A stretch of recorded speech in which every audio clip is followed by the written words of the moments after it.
Главная елка Рубцовска в этом году будет цельной. Символ приближающегося новогоднего праздника появился на центральной площади города и всецело привлек внимание жителей города и, конечно же, наши.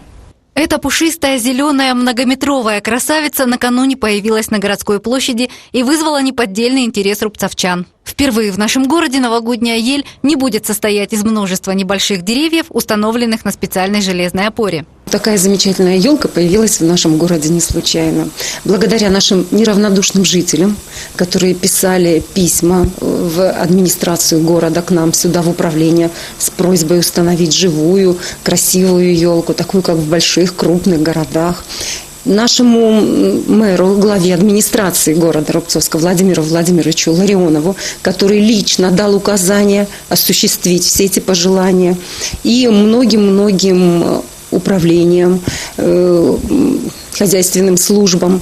Доставить эту красоту к месту проведения праздника, установить ее очень непросто. Не сломав, не потеряв ни одной веточки пушистого великолепия, эту трудоемкую задачу выполнило городское управление жилищно-коммунального хозяйства. Организовали всех своих людей, сколько нужно было и сколько техники. Значит, брали мы елку в первом саду, значит, у частного лица, у садовода. Елка очень красивая. Если мы ее сохраним и поставим завтра все так, как она, какая есть, то такой елки в нашем городе никогда не было. Очень красивая елка. Значит, было очень сложно там ее вытаскивать, спиливать, потому что на сам огород не заедешь. Там, во-первых, низина, занесло снегом. Когда снег расчистили, то мы утопили там кран. По традиции новогоднее дерево требует особого праздничного убранства. Его варианты пока в виде эскизов нам показали в городском управлении культуры.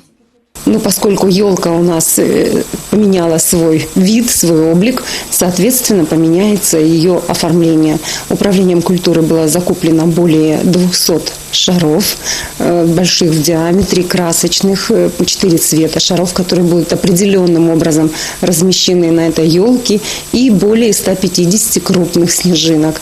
Под стать главной елке будет выполнен и традиционный снежный городок. А нам остается уповать, что ни штормовой ветер, ни руки злоумышленников не испортят праздничную красоту, и она будет радовать нас вплоть до Старого Нового года. Светлана Маслич, Геннадий Лабзин, информационный канал «Город».